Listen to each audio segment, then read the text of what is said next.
real story. We're going to take the time to give context to what's in the headlines right now. And today we take a much closer look at the historical precedents behind nominating a Supreme Court justice. But first, we start with the process, and that starts in the Senate Judiciary Committee, where Iowa's own Chuck Grassley is the chair.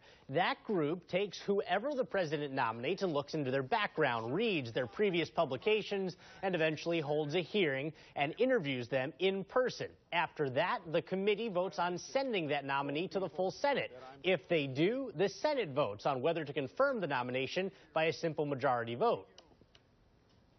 No one branch is supposed to have too much power, and particularly when you're talking about the president appointing all federal judges, that you want to balance that to a certain extent with the legislative branch. So it's a combination of the executive and the legislative that determine the judicial branch, unlike the executive and legislative, which are both determined by the people.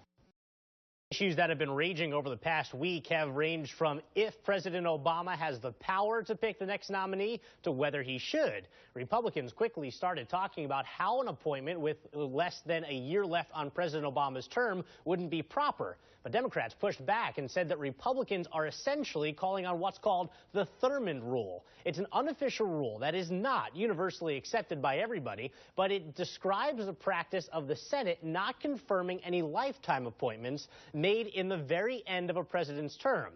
That's why Chuck Grassley finds himself in the middle of this fiasco now as the chair of the committee that starts the process. And by that, I mean that he just say, well, okay, we just aren't going to have hearings. So President Obama can nominate someone. I expect that he will. That's his prerogative as president. But the Senate doesn't necessarily have to even hold hearings.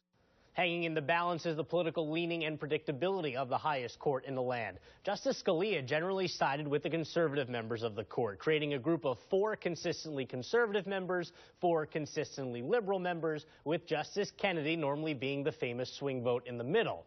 A consistently liberal-leaning judge, though, would throw off that balance. But Justice Scalia was known for reaching his rulings based on a strict reading of the word of the law, not taking into account modern-day implications. That was clear when he opposed the court's ruling on the Affordable Care Act just this past summer, based solely on the words used to write the law, prompting Democrats to argue that he was ignoring the law's intention.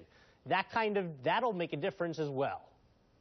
With Scalia off the court, he's often seen as the intellectual anchor of the conservative side, that it's going to make it more difficult for the court to make any decisions. No matter how President Obama's potential appointment is to replace Justice Scalia, it hardly will be the first time that this kind of process has been surrounded in controversy. Lyndon Johnson appointed Abraham Fortas in 1965 when Earl Warren stepped down as Chief Justice. The conservative Senate made Fortas the first Chief Justice nominee to have to face questioning before finally being approved. Ironically, Fortas had to resign a year later in scandal. But Ronald Reagan nominated Anthony Kennedy. He was confirmed during an election year, and Reagan tried to put Richard Bork on the bench. But a smear campaign led by Ted Kennedy derailed that Bork appointment.